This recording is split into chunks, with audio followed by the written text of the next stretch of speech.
Boa noite, pessoal. Tudo bem? Prazer imenso estar de volta em Juiz de Fora. Eu me formei em Juiz de Fora, me formei em Direito aqui, em 2011. Estou fora já há 7, 8 anos. É uma cidade que eu tenho um carinho imenso, com grandes amigos, meus melhores amigos eu fiz aqui em Juiz de Fora. É um prazer poder participar de um evento dessa magnitude. Tanta gente boa falando, tanta gente interessada na plateia. Meu assunto não é tecnologia, não é tecnologia. Vou falar sobre mercado de capitais.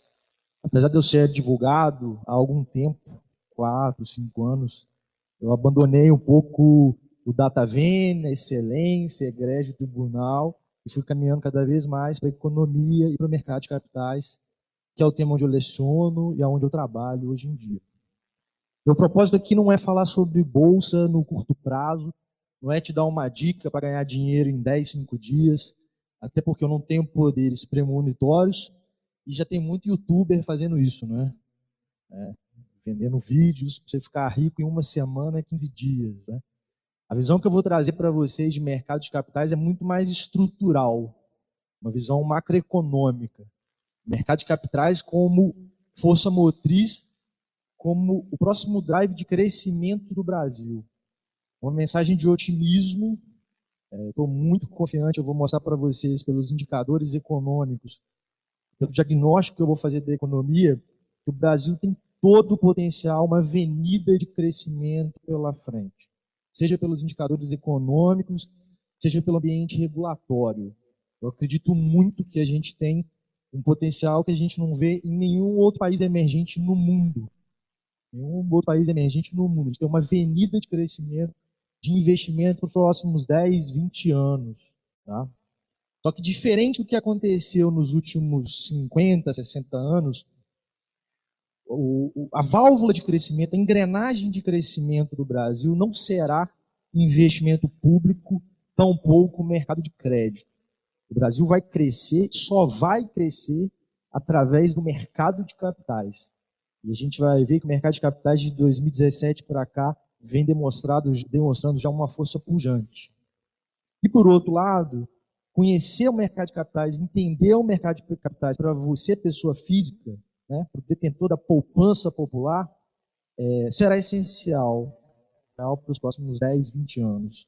Nossa expectativa de vida vem só crescendo, a previdência se achatando, nós temos hoje juros no mundo inteiro achatados, em alguns países europeus, juros negativos. O brasileiro está começando a entender que pode perder dinheiro no tesouro. Antes todo mundo, eu tenho um tesouro direto que está dando rentabilidade de 1%, 0,8%.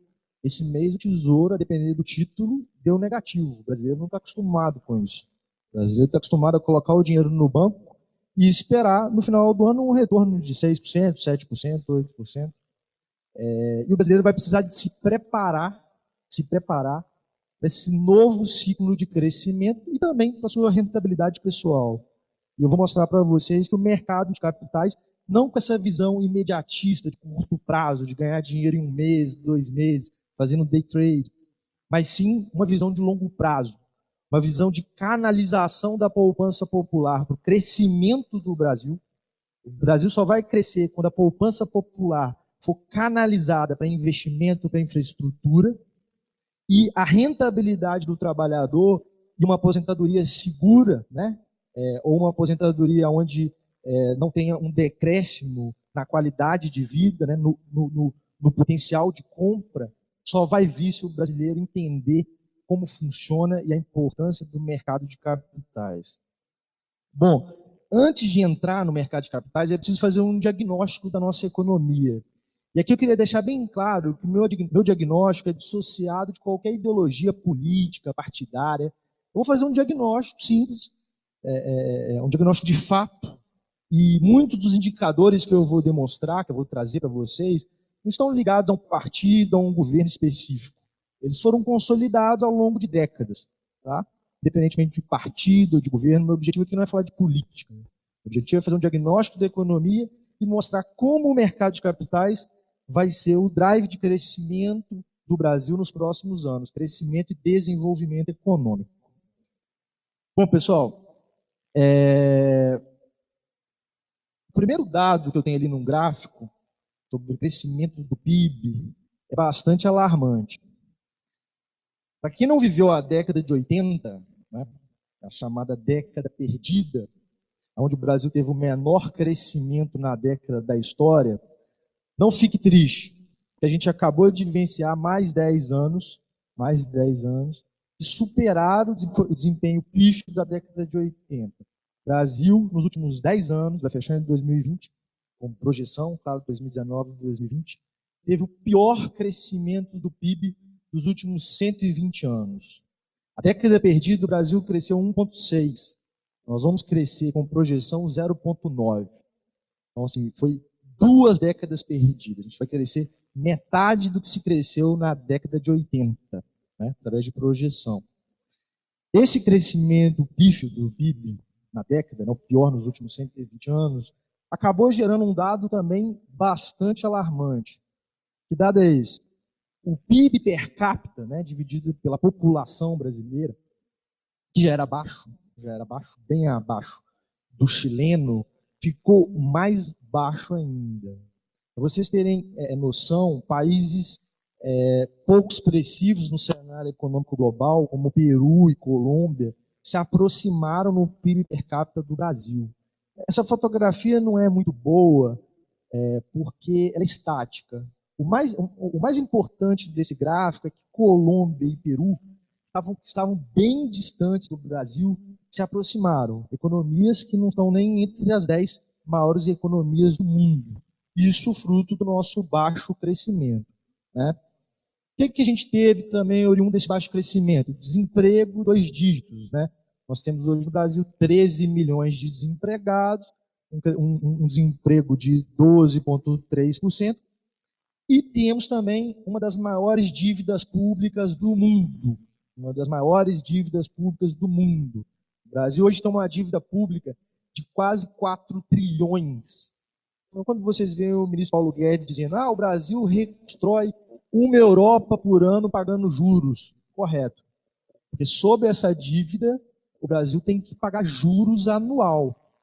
300 bilhões de reais. Ele reconstrói uma Europa todo ano. Então, nossa dívida pública chegou a um dado alarmante. Quase 80% do produto interno bruto. Vocês poderiam pensar da seguinte forma: dívida pública, Brasil tem 4 trilhões de dívida, então o Brasil investiu muito, né? Porque o Brasil pegou todo esse dinheiro, toda essa dívida que ele captou no mercado e investiu em infraestrutura, em creche, em construção, em saúde, em educação. Mas não, nós temos a pior taxa de investimento, uma das piores taxas de investimento do mundo. Uma pesquisa do FMI pegou 170 países. O Brasil estava entre os 20 países que menos investem em equipamento, construção, capital bruto, né? A gente investe menos que a média mundial e sempre investiu. Você pode pegar ali desde a década de 60, 70, sempre investiu menos do que a média mundial, que gira em torno de 25%. Investe menos do que a América Latina e Caribe, 20%. E investe bem menos que os nossos pares, que são os países emergentes, onde tem mais potencial para se investir e crescer. Né? Os países emergentes chegam a investir 30% do PIB. Capital bruto, máquina, equipamento, construção, investimento produtivo. O Brasil investe em média 15%. Por isso que eu falei que sempre foi, dissociado de qualquer ideologia política, partidária, governo. Se você pegar o gráfico, desde a década de 40, 50, 60, 70, o investimento no Brasil, a taxa de investimento do Brasil é muito baixa, abaixo do mundo inteiro, abaixo das economias emergentes, onde eu tenho mais espaço para investir, né, mais espaço para crescer, e abaixo da América Latina e Caribe. Bom, eu falei que ia passar uma mensagem otimista e até agora eu só dei dados pessimistas, né? Estava fazendo um diagnóstico, e esse diagnóstico demonstra para a gente que o Brasil tem um potencial absurdo de crescimento. Enquanto os países emergentes estavam investindo 32%, a gente estava investindo 15%.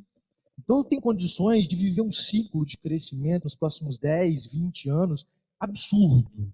Crescimento de 3, 4% do PIB, em média, coisa que a gente nunca viveu. Então, tem uma avenida de crescimento no Brasil, porque eu tenho muito crescimento, muito investimento represado.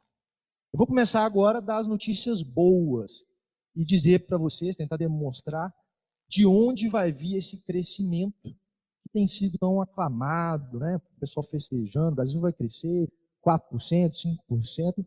Eu tenho uma visão otimista. Eu acho que o país tem muito potencial para destravar e acho que vai crescer. Hoje a gente teve um indício disso, né?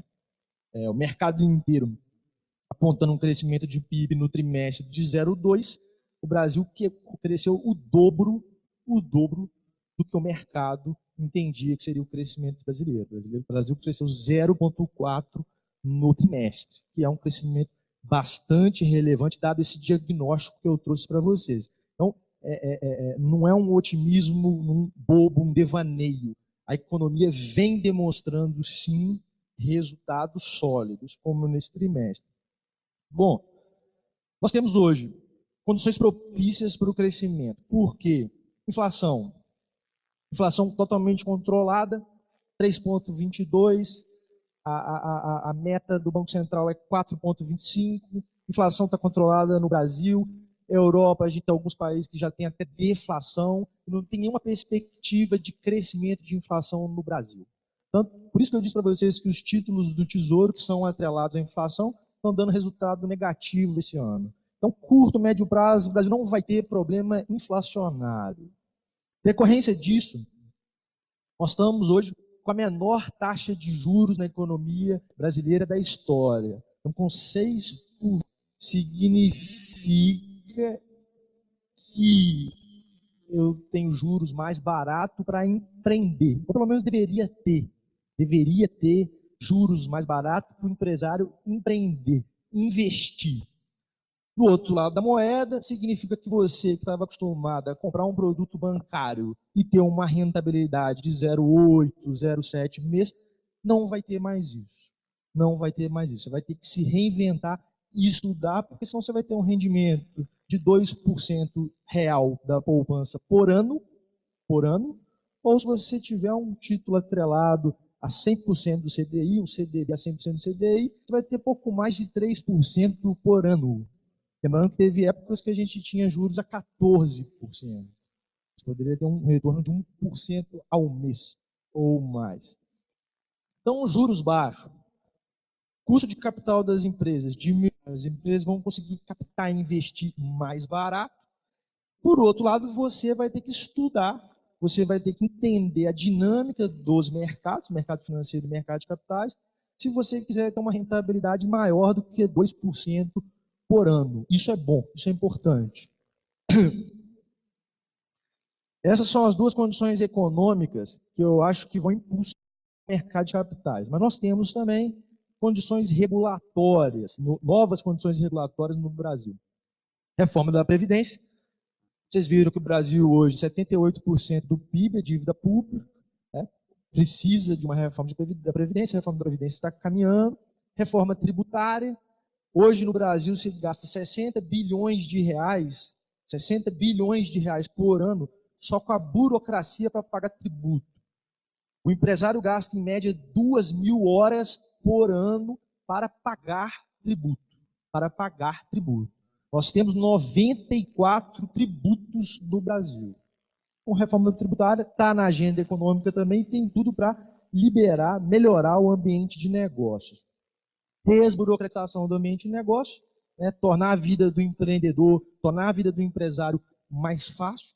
Né, é uma agenda microeconômica que vem sendo conduzida, não por esse governo, mas vem sendo conduzida ao longo dos anos, nos últimos 6, 7 anos, uma agenda muito forte em desburocratizar a vida do empresário.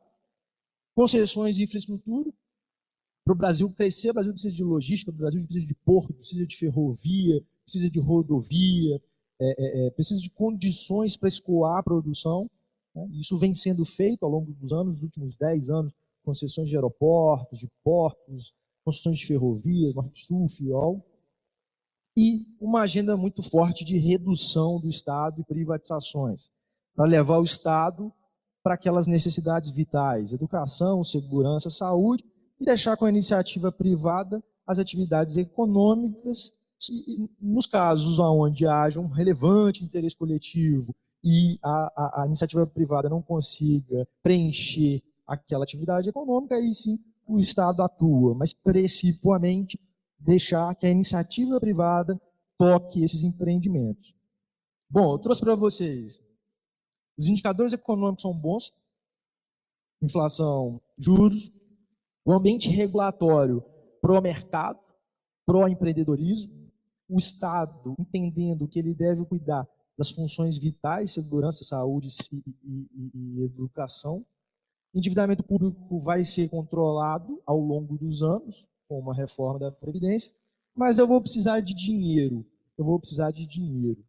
Não basta bons indicadores econômicos, não basta um ambiente regulatório favorável, eu vou precisar de dinheiro para fazer esses investimentos e para o Brasil recuperar todo esse crescimento perdido, não só na última década, mas ao longo de várias décadas.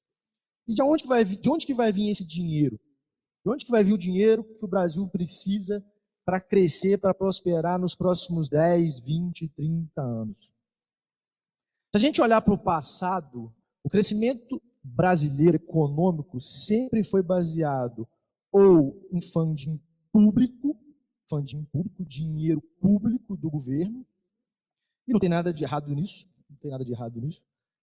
vários países desenvolvidos cresceram com dinheiro público, claro que associado também a dinheiro privado, não tem o menor problema do poder público investir em infraestrutura desde que tenha condições, desde que tenha um nível de endividamento saudável para investir em infraestrutura, e desde que tenha também as necessidades vitais, segurança, saúde e educação.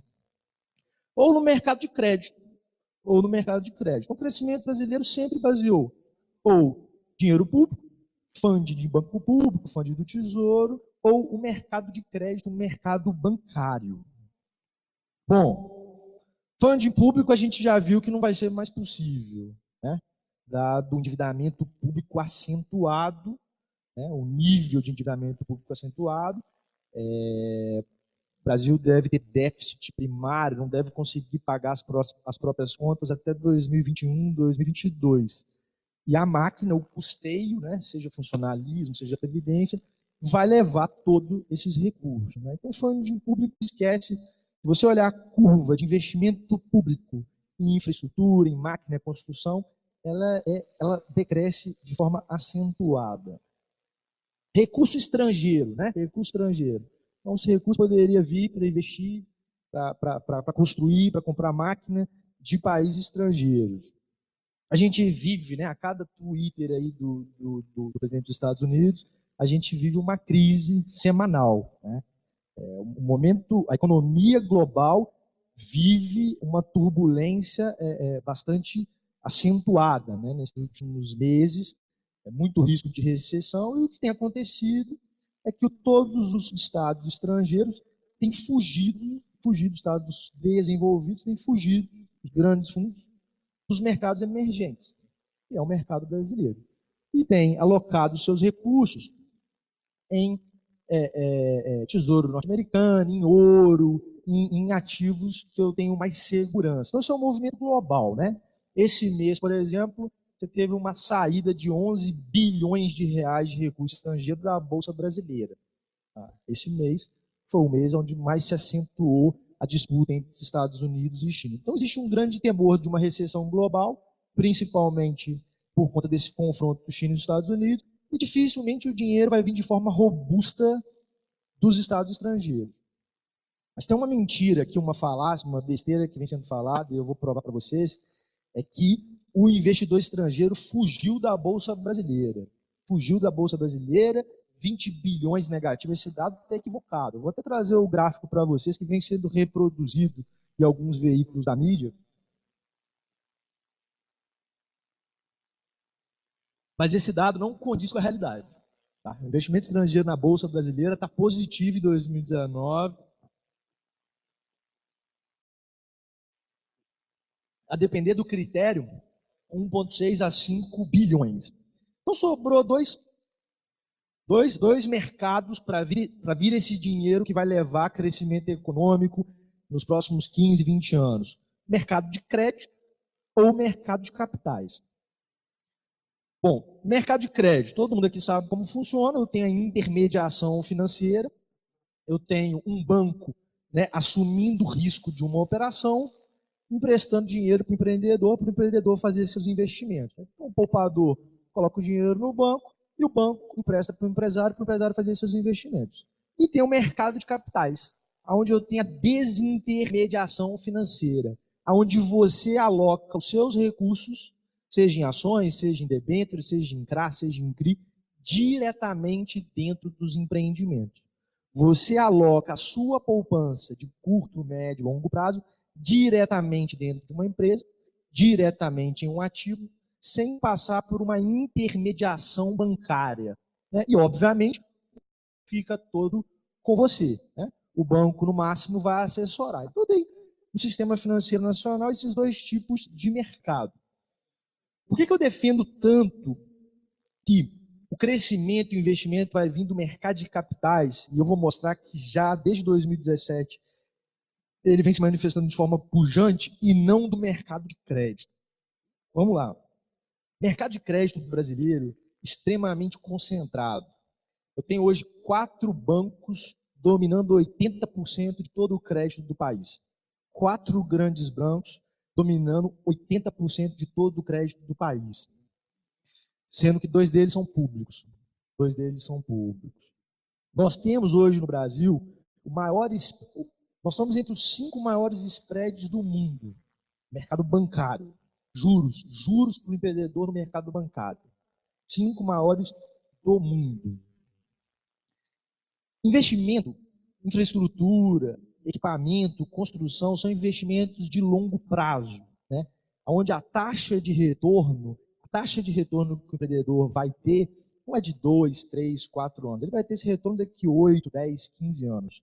Banco privado no Brasil não dá empréstimo, pelo menos a juros razoáveis, para empréstimos de longo prazo. Até 2017, os empréstimos acima de 5 anos para investimento, para infraestrutura no Brasil, 80% deles era dado pelo BNDES, Banco Nacional de Desenvolvimento. Banco privado não respondia por 5% desses créditos. Então, nós temos um mercado de crédito extremamente concentrado, 4 bancos dominam 80% do crédito, spread bancário elevadíssimo, estamos em 5 maiores spreads do mundo, juros caros para o empresário. E, além disso, os bancos privados brasileiros não estão acostumados a conceder crédito, não tem esse skill de conceder crédito para longo prazo. Máximo capital de giro, curto prazo. E ainda nós temos que, para mim, é o principal fator que vai levar o mercado de capitais a esse crescimento exponencial. Nós temos uma grande avenida de crescimento no mercado de capitais brasileiro. O mercado de capitais brasileiro é extremamente incipiente. Extremamente incipiente. Para vocês terem ideia, nós somos hoje a 8ª economia do mundo. 8ª economia do mundo. Nós não estamos nem entre os maiores mercados de capitais do mundo. O mercado de capitais brasileiro é menor que o da Polônia. O mercado de capitais brasileiro é menos de 400 empresas listadas. 400 empresas listadas em bolsa. Você pega países como Índia, 5 mil, Estados Unidos, 4 mil, Espanha, 2 mil empresas listadas. Se você pegar o valor de todas as empresas brasileiras listadas na bolsa, não chega a uma Microsoft. A Microsoft vale hoje um pouco mais de $1 trilhão, né? A Apple perto disso, a Amazon também perto disso. São empresas listadas na Bolsa dos Estados Unidos. Se você pegar todas as empresas listadas na Bolsa de Valores brasileira, você chega a um pouquinho mais que $1 trilhão. Tá? A notícia não é tão ruim, podia ser como a Argentina, né? Você pegar a Bolsa inteira da Argentina, dá uma Petrobras. Então, a gente está ruim, mas não está. Mas a nossa economia é muito maior do que a da Argentina. Até 2017, pessoal, nós tínhamos na Bolsa Brasileira, investidores pessoa física, menos de 0,5% da população. Eu tinha ali 700 mil pessoas, mais ou menos, na Bolsa de Valores brasileira. Só para vocês terem noção, a nossa população carcerária em 2017 era maior do que a população de investidores em Bolsa. Tinha 726 mil na população carcerária e pouquinho abaixo de 700 na Bolsa de Valores.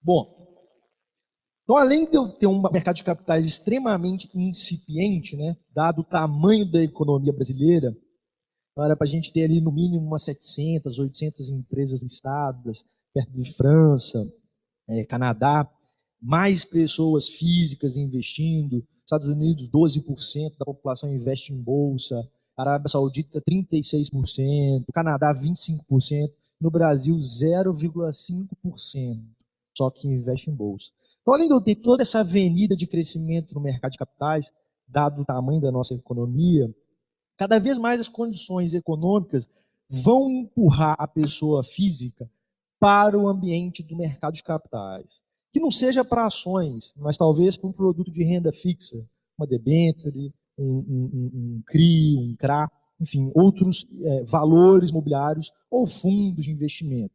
Por quê? Veja bem, o que eu disse no início, nossa expectativa de vida está só crescendo, né?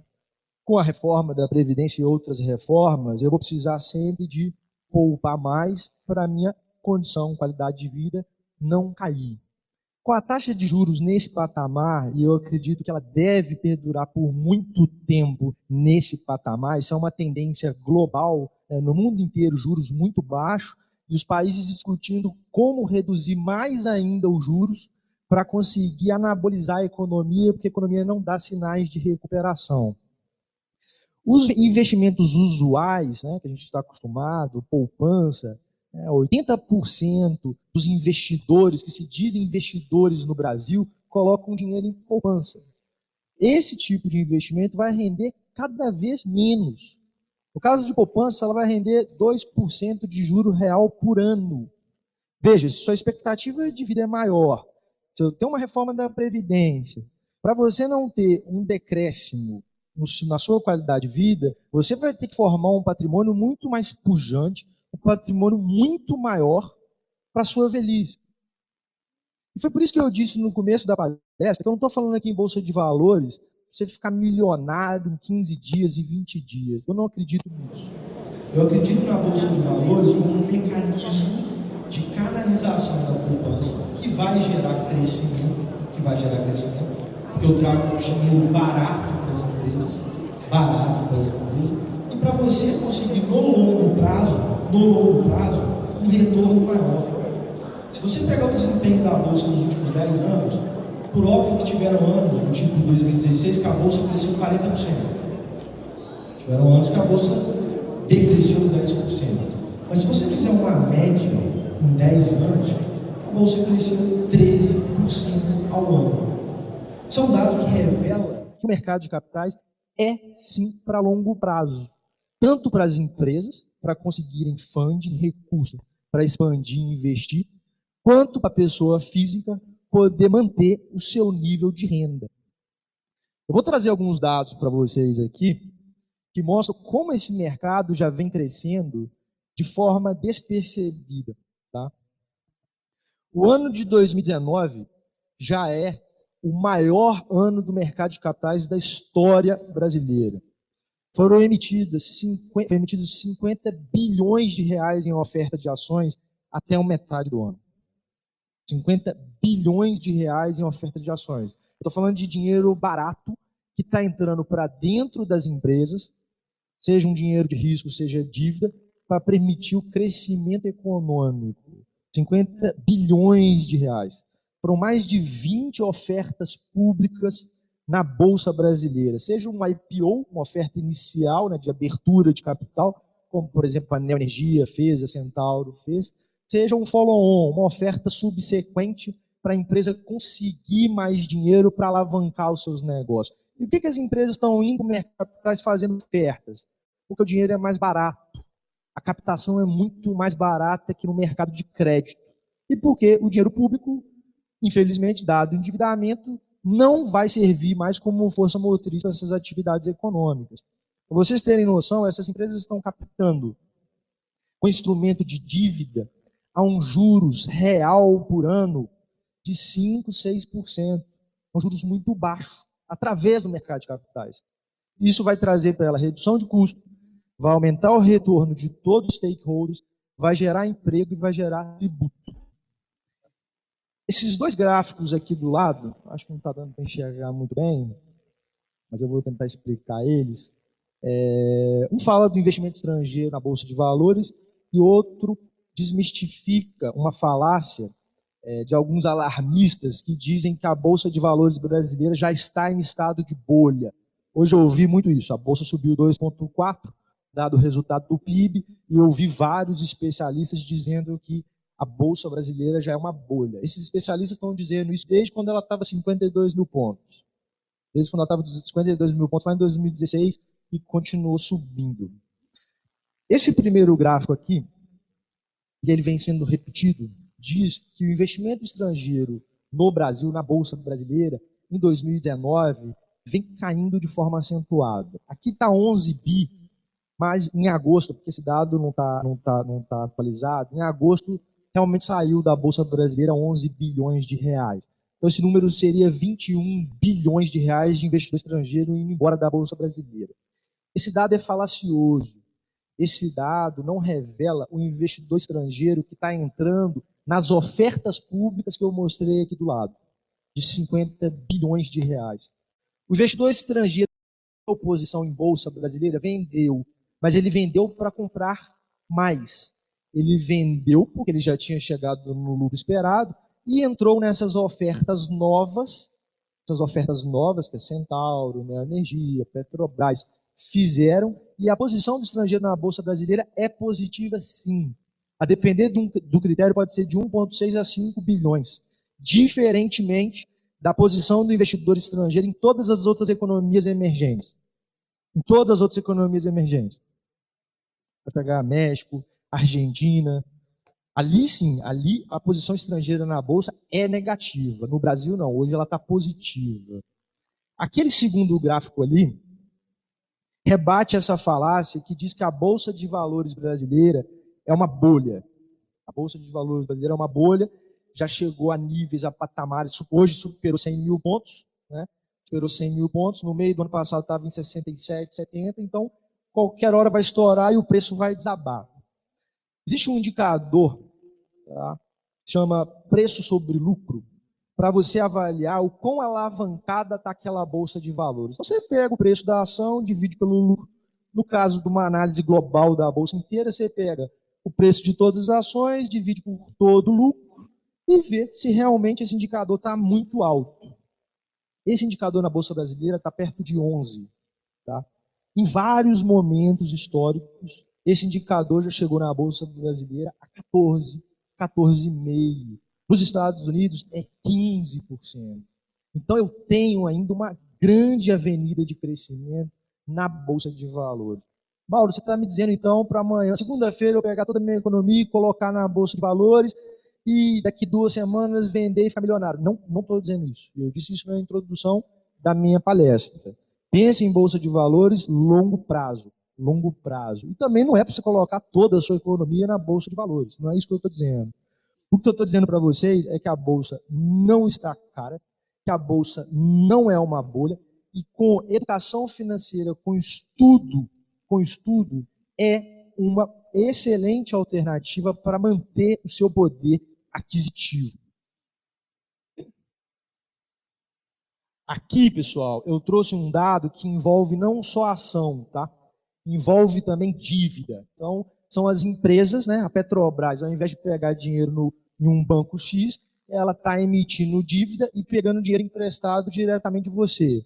A MRV, a Via Varejo, anunciou há 2 dias, vai captar 1,5 bilhões de reais do seu bolso, da sua poupança. Ao invés de você colocar dinheiro no CDB, você vai comprar uma nota promissória da Via Varejo e é um título de renda fixa. Um título de renda fixa. Então, nesse gráfico aqui, do mercado de capitais, engloba, além de oferta de ações, também títulos de renda fixa e híbridos. No ano de 2019, a gente já atingiu 80% de todas as emissões em 2018. Então, será o maior ano de emissões de dívidas e de ações da história do mercado de capitais brasileiro. Tá? E o dado mais interessante dessas emissões é que o custo para as empresas, né? A empresa pega esse dinheiro para investir, pega esse dinheiro para comprar máquina, para expandir o seu negócio. O custo está muito baixo, muito baixo. Muita empresa emitindo a 6%, 7% ao ano. Isso gera uma redução do custo da atividade econômica. Isso aumenta o retorno, seu retorno, investe nessas empresas, na bolsa, por ações ou através de dívida, e isso gera, por óbvio, mais emprego. Beleza?